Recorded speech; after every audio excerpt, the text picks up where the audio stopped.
여러분 안녕하세요. 지금 서울 부동산 시장에서 가장 빠르게 움직이고 있는 돈이 있습니다. 그리고 그 돈은 조용히, 하지만 아주 확실하게 빠져나가고 있습니다. 그 주인공은 바로 중국 자본입니다. 한때 70조 원이 넘는 막대한 자금으로 서울과 수도권 아파트를 쓸어 담았던 그들이 지금은 정반대의 행동을 하고 있습니다. 놀라운 것은 이들이 단순히 거래를 줄인 수준이 아니라 아예 시장에서 빠져나가고 있다는 점입니다. 실제로 최신 등기 데이터를 보면 외국인의 서울 집합 건물 매수량이 불과 1년 만에 51%나 감소했습니다. 절반이 사라진 셈입니다. 특히 가격 상승을 주도했던 중국인 투자자들의 거래량은 더 가파르게 꺾였습니다. 이건 단순한 숫자의 변화가 아닙니다. 시장의 방향을 읽는 가장 빠른 돈, 즉 스마트머니가 이미 결론을 내렸다는 신호입니다. 이익에 가장 민감하고 위기를 가장 먼저 감지하는 자금이 조용히 짐을 싸고 있다는 것은 곧 시장이 변곡점에 들어섰다는 뜻이기 때문입니다. 마치 철새가 추위를 감지하고 먼저 떠나듯 이들은 시장이 얼어붙기 전에 이미 출구를 향해 움직이고 있습니다. 아직 많은 사람들은 체감하지 못하고 있지만 진짜 돈은 이미 방향을 틀었습니다. 더 중요한 건 속도입니다. 이탈 속도가 너무 빠릅니다.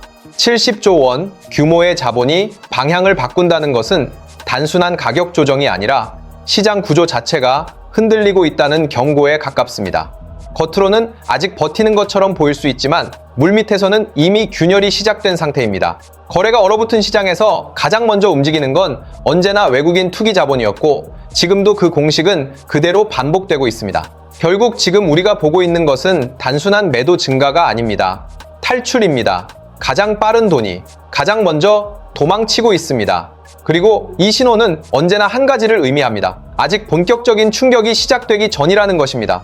많은 사람들이 여전히 이렇게 믿고 있습니다.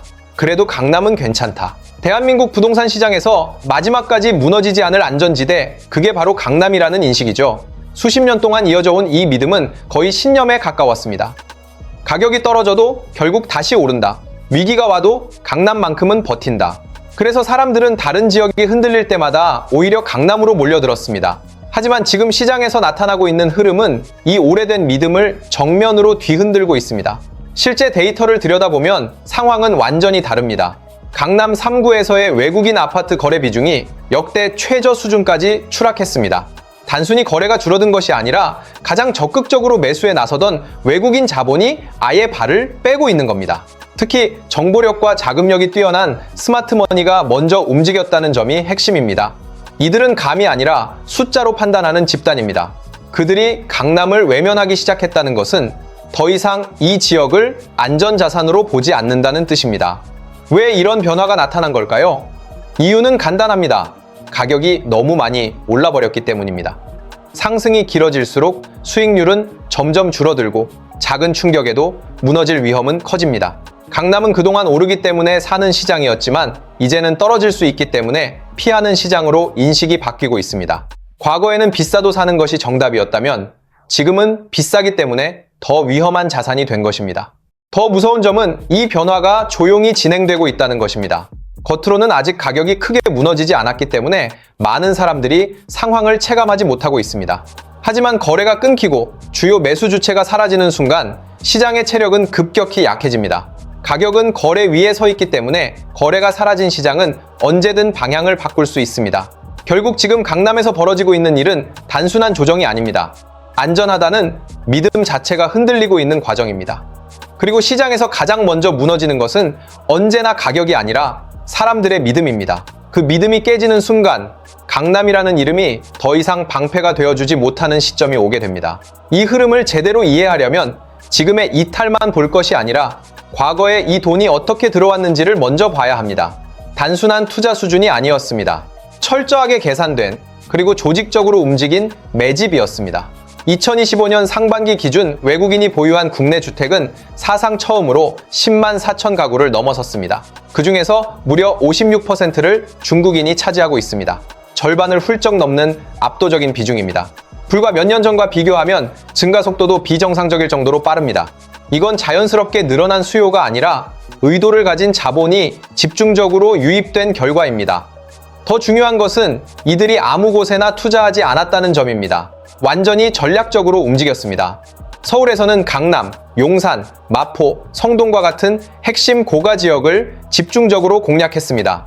한국인도 대출을 끼고 겨우 진입하는 지역을 이들은 현금으로 들어와서 사들였습니다. 특정 단지에서는 외국인 소유 비율이 10%를 넘는 경우까지 나타났습니다. 같은 아파트 단지에서 10집 중 한 집의 주인이 외국인이라는 뜻입니다. 이는 단순한 개인 투자 수준을 넘어 시장의 가격 형성에 영향을 줄 수 있는 규모입니다. 그리고 이 전략은 여기서 끝나지 않았습니다. 서울의 고가 아파트를 질로 공략했다면 경기도에서는 양으로 밀어붙였습니다. 실제로 경기도 외국인 부동산 매수 중 약 77%가 중국인으로 나타났습니다. 사실상 독점에 가까운 수준입니다. 이들은 부평, 부천, 안산, 시흥과 같이 비교적 진입 장벽이 낮은 중저가 지역을 집중적으로 매입했습니다. 이미 중국인 커뮤니티와 상권이 형성된 지역을 중심으로 한 명이 들어오면 여러 명이 연쇄적으로 따라오는 구조가 만들어졌습니다. 정보, 자금, 거래가 내부적으로 순환하는 생태계가 형성된 것입니다. 결국 이들의 전략은 명확합니다. 위에서는 강남과 같은 핵심 지역의 고가 자산을 선별적으로 확보하고 아래에서는 수도권 외곽의 중저가 주택을 대량으로 쓸어 담는 이중 구조였습니다. 가격을 끌어올리는 핵심 지역과 물량으로 시장을 장악하는 외곽 지역을 동시에 장악하는 방식입니다. 이렇게 되면 시장 전체에 대한 영향력이 기하급수적으로 커질 수밖에 없습니다. 이 결과는 숫자로도 드러납니다. 2024년 기준 중국인이 보유한 국내 토지 면적은 여의도의 7배를 넘어섰습니다. 단순한 투자자가 아니라 하나의 거대한 자본 블록이 한국 부동산 시장 깊숙이 들어와 있었던 것입니다. 그리고 바로 이 구조가 지금의 시장 불안을 만들어낸 출발점이 되었습니다. 그런데 이 흐름을 더 깊이 들여다보면 단순한 투자라고 보기 어려운 이상한 장면들이 곳곳에서 포착됩니다. 가장 먼저 눈에 띄는 건 상식적으로 설명되지 않는 매수 주체입니다. 경기도에서 수억 원대 아파트를 매입한 외국인 중에는 겨우 8살짜리 어린이가 포함되어 있었습니다. 아직 초등학교에도 들어가지 않은 아이가 수억 원짜리 부동산을 소유한다는 것, 이것이 과연 개인의 투자라고 볼 수 있을까요? 한국인이라면 자금 출처부터 철저하게 검증받아야 할 상황이지만 외국인이라는 이유만으로 별다른 제약 없이 거래가 성사된 것입니다. 이뿐만이 아닙니다. 서울의 한 대학에 재학 중인 것으로 추정되는 중국인 유학생이 16억 원이 넘는 건물을 매입하고 그 계약서까지 공개한 사례도 있었습니다. 단순히 집을 산 것이 아니라 리모델링 후 임대 수익까지 계획하는 사업가형 투자였습니다. 한국의 20대가 전세금 마련을 위해 수년간 돈을 모으는 현실과 비교하면 같은 나이에 전혀 다른 차원의 자본이 움직이고 있다는 것을 보여주는 장면입니다. 더 극단적인 사례도 있습니다. 30대 초반의 중국인이 서울의 고급 단독주택을 100억 원이 넘는 금액으로 단 한 푼의 대출도 없이 전액 현금으로 매입한 사례입니다. 이 정도 규모의 거래가 개인 자산만으로 이루어진다고 보기는 어렵습니다. 특히 이런 거래들이 한두 건이 아니라 일정한 패턴을 가지고 반복되고 있다는 점이 핵심입니다. 여기서 공통적으로 드러나는 특징은 현금입니다. 대출이 아닌 현금, 그것도 거액의 현금이 지속적으로 투입되고 있습니다. 이는 단순한 개인 투자자의 범위를 넘어서는 흐름입니다. 자금의 출처가 불분명하고 자금 이동 경로가 외부에서 잘 보이지 않는 구조 속에서 거래가 이루어지고 있습니다.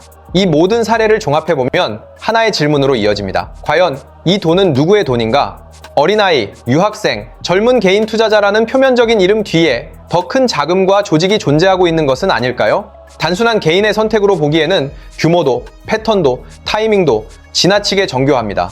결국 지금 우리가 보고 있는 것은 개인 투자자의 움직임이 아니라 보이지 않는 거대한 자본의 흐름일 가능성이 높습니다. 그리고 바로 이 지점에서 시장의 불안은 단순한 가격 문제가 아니라 구조적인 위험으로 확대되기 시작합니다. 이 거대한 자본 이동의 근본적인 원인을 이해하려면 시선을 한국이 아니라 중국 본토로 돌려야 합니다. 지금 중국에서는 단순한 경기 둔화가 아니라 부동산을 중심으로 한 구조적 붕괴가 진행되고 있습니다. 겉으로는 정부가 경제 성장률 5%를 유지하고 있다고 발표하지만 실제 체감 경기는 그와는 전혀 다른 방향으로 흘러가고 있습니다. 특히 부동산 시장에서 나타나는 신호는 매우 명확합니다. 주요 대도시의 주택 가격이 하락하기 시작했고 2선과 3선 도시에서는 이미 10%에서 20% 가까운 급락이 발생했습니다. 한 번 꺾인 가격은 기대 심리를 무너뜨리며 더 큰 하락을 불러오는 악순환으로 이어지고 있습니다. 문제는 중국 사회에서 부동산이 차지하는 비중입니다. 전체 가계 자산의 약 70%가 부동산에 묶여있는 구조에서 집값 하락은 단순한 자산 감소가 아니라 국가 전체의 소비를 멈추게 만드는 치명적인 충격이 됩니다. 실제로 가격이 떨어지자 사람들은 지갑을 닫기 시작했고, 소비 위축은 기업 실적 악화와 고용 감소로 이어졌습니다. 경제의 엔진이 동시에 꺼지고 있는 상황입니다. 여기에 더해 부동산 개발 시장 자체가 무너지고 있습니다. 자금난으로 공사가 중단된 미완공 아파트, 이른바 썩은 건물이 전국적으로 확산되고 있습니다. 평생 모은 돈으로 계약금을 냈지만 집이 완공되지 않아 입주조차 못하는 사례가 속출하고 있습니다. 결국 분노한 구매자들이 집단으로 대출 상환을 거부하는 모기지 보이콧까지 발생했습니다. 이는 금융 시스템 전체를 흔들 수 있는 위험 신호입니다. 대형 부동산 개발사들 역시 줄줄이 무너지고 있습니다. 한때 중국 부동산 시장을 대표하던 기업들이 유동성 위기에 빠지거나 청산 절차에 들어갔습니다. 그 뒤에는 지방정부가 숨겨온 막대한 부채가 존재합니다. 공식 통계에 잡히지 않은 채 누적된 이 부채는 이미 감당하기 어려운 수준에 도달해 있습니다. 그리고 이 위기는 결국 고용시장으로 번졌습니다. 특히 청년층의 타격이 심각합니다. 청년 실업률이 급등하면서 경제를 떠받쳐야 할 세대가 소비와 투자에서 완전히 이탈하고 있습니다. 일자리가 없으니 결혼도 출산도 미뤄지고 사회 전체의 활력이 급격히 떨어지고 있습니다. 결국 중국에서 벌어지고 있는 일은 단순한 부동산 조정이 아닙니다. 자산 가격 하락, 부채 위기, 미완공 프로젝트, 그리고 실업 증가가 동시에 터진 복합 위기입니다. 이런 상황에서 자본과 사람들은 생존을 위해 탈출구를 찾을 수밖에 없습니다. 그리고 그 탈출의 방향 중 하나가 바로 한국 부동산 시장이었던 것입니다. 그렇다면 왜 하필 한국이었을까요? 전 세계에는 투자할 수 있는 시장이 많음에도 불구하고 왜 이 거대한 자본이 한국 부동산으로 몰려들었을까요? 이 질문의 핵심은 단순한 수익률이 아니라 소유권 구조에 있습니다. 중국에서는 토지의 최종 소유자가 개인이 아니라 국가입니다. 개인은 최대 70년 동안 사용할 수 있는 권리만 부여받을 뿐 땅 자체를 영구적으로 소유할 수 없습니다. 아무리 비싼 집을 사더라도 그 아래의 토지는 결국 국가의 것이며 시간이 지나면 다시 반환해야 하는 구조입니다. 이와 달리 한국은 완전히 다른 시스템을 가지고 있습니다. 토지와 건물을 모두 개인이 영구적으로 소유할 수 있는 구조입니다. 한번 취득하면 세대를 넘어 상속까지 가능한 완전한 재산권이 보장됩니다. 중국인 투자자 입장에서 보면 본국에서는 절대 가질 수 없는 영구 소유라는 개념을 한국에서는 합법적으로 확보할 수 있는 것입니다. 이것은 단순한 투자 매력 이상의 의미를 갖습니다. 자산을 지키고 외부 리스크로부터 보호하는 안전한 저장소 역할을 할 수 있기 때문입니다. 여기에 타이밍이 절묘하게 맞물렸습니다. 중국 부동산 시장이 흔들리면서 자국 내 자산 가치가 빠르게 하락하는 상황에서 투자자들은 자산을 지킬 수 있는 새로운 출구를 찾기 시작했습니다. 그리고 그 순간 한국의 제도가 눈에 들어온 것입니다. 가격 상승 가능성뿐만 아니라 법적으로 보장된 소유권이라는 안정성까지 동시에 확보할 수 있는 시장이었기 때문입니다. 결국 정리하면 이렇습니다. 중국에서는 집을 사도 완전히 내 것이 되지 않지만 한국에서는 토지와 건물 모두를 온전히 소유할 수 있습니다. 자국에서는 자산이 줄어들고 제도적으로도 한계가 있지만 한국에서는 자산을 보존하고 더 키울 수 있는 환경이 마련되어 있었습니다. 이 구조적 차이가 바로 중국 자본이 한국 부동산으로 몰려든 가장 본질적인 이유였습니다. 중국 자본이 한국 부동산 시장에서 폭발적으로 몸집을 불릴 수 있었던 진짜 핵심은 단순히 집을 많이 샀다는 데 있지 않습니다. 이들이 무서웠던 이유는 한국에만 있는 독특한 제도와 제도적 빈틈을 정확히 파고들어 적은 돈으로 훨씬 큰 자산을 움직이는 구조를 만들어냈다는 점입니다. 그 중심에 있었던 것이 바로 전세와 갭 투자입니다. 전세는 전 세계 어디에서도 찾아보기 힘든 한국 특유의 제도입니다. 집을 사는 사람이 자기 돈을 전부 넣지 않아도 세입자가 맡긴 거액의 전세 보증금을 이용해 매매 자금을 사실상 메울 수 있는 구조죠. 중국인 투자자들은 바로 이 지점을 집요하게 파고들었습니다. 예를 들어 10억 원짜리 아파트가 있고 전세 가격이 7억 원이라면 실제로 투자자가 넣어야 할 자기 자본은 3억 원뿐입니다. 나머지 7억 원은 한국 세입자의 돈으로 채워집니다. 쉽게 말해 남의 돈을 지렛대 삼아 자기 자산을 사들이는 방식입니다. 가격이 오르는 시기에는 이 구조가 엄청난 수익률을 만들어냅니다. 자기 돈 3억 원을 넣어 산 집값이 12억 원으로 오르면 겉으로는 2억 원 상승이지만 실제 자기 자본 기준 수익률은 훨씬 폭발적으로 커집니다. 이 한 채에서 끝나는 게 아닙니다. 적은 자기 자본으로 여러 채를 동시에 매입할 수 있기 때문에 자산 증식 속도가 기하급수적으로 빨라집니다. 바로 이 금융 레버리지가 서울과 수도권 집값을 밀어올리는 강력한 연료가 된 것입니다. 문제는 여기서 끝나지 않습니다. 한국인이라면 같은 방식으로 무제한 확장하기가 쉽지 않습니다. 대출 규제, 다주택 규제, 취득세 중과, 양도세 중과, 자금 출처 조사 등 여러 장벽이 촘촘하게 걸려 있기 때문입니다. 그런데 외국인에게는 오랫동안 이 규제망에 커다란 사각지대가 존재했습니다. 한국인은 주민등록번호 하나로 전국 보유 현황이 추적되지만 외국인은 기관 간 정보 연동이 허술해 동일인이 여러 지역에 집을 사도 다주택 여부를 정확히 파악하지 못하는 경우가 많았습니다. 이 말은 곧 한국인에게는 무겁게 적용되는 세금과 규제가 외국인에게는 훨씬 느슨하게 작동했다는 뜻입니다. 여기에 더해 자금 조달 방식도 달랐습니다. 한국인은 국내 대출 규제에 묶이지만 외국인은 본국 은행이나 해외 금융망을 통해 자금을 끌어와 한국 규제를 우회할 수 있었습니다. 국내 규제는 한국인에게는 족쇄였지만 외국인에게는 비교적 쉽게 뛰어넘을 수 있는 울타리에 불과했던 겁니다. 이렇게 되면 한국인 실수요자는 대출 한도에 막혀 한 채 사기도 버거운데 외국인 자본은 현금과 외부 자금을 동원해 여러 채를 쓸어 담는 비대칭 구조가 만들어집니다. 시장이 공정할 수가 없죠. 더 충격적인 것은 그 과정에서 불법과 편법의 흔적이 대거 드러났다는 점입니다. 국토교통부 조사에서도 외국인 부동산 거래 상당수에서 위법 의심 사례가 확인됐습니다. 해외 페이퍼 컴퍼니를 이용해 자금을 돌리고 국내 사업체에서 번 돈을 바깥으로 빼낸 뒤 다시 투자 자금으로 들여오거나 부모로부터 받은 자금을 숨겨 증여세를 회피하고 임대 수익을 신고하지 않는 방식까지 포착됐습니다. 일부는 가상자산이나 환치기 같은 수단을 이용해 자금 흐름을 감추려 했다는 의심도 나왔습니다. 결국 전세는 레버리지의 도구가 되었고 제도적 허점은 규제 회피의 통로가 되었으며 불투명한 자금은 세금 회피와 자산 증식의 무기가 되었습니다. 정리하면 중국 자본이 한국 부동산에서 돈을 벌었던 구조는 세 가지가 맞물린 결과였습니다. 첫째, 전세를 이용한 갭 투자로 적은 돈으로 큰 자산을 사들였다. 둘째, 외국인 규제 사각지대를 이용해 다주택 보유와 세금 부담을 피해갔다. 셋째, 해외 자금과 불투명한 거래 구조를 활용해 자금 출처 검증망을 비껴갔다. 바로 이 세 축이 결합되면서 한국 부동산 시장은 단순한 매수 경쟁이 아니라 제도적 허점을 활용한 거대한 자본 게임의 무대로 바뀌어버린 것입니다. 그리고 지금 정부가 뒤늦게 칼을 빼들자 그동안 이 구조로 돈을 벌던 자본이 가장 먼저 도망치기 시작한 것입니다. 결국 상황을 뒤집은 것은 정책이었습니다. 정부가 본격적으로 규제의 칼을 꺼내들면서 그동안 유지되던 구조가 한순간에 흔들리기 시작했습니다.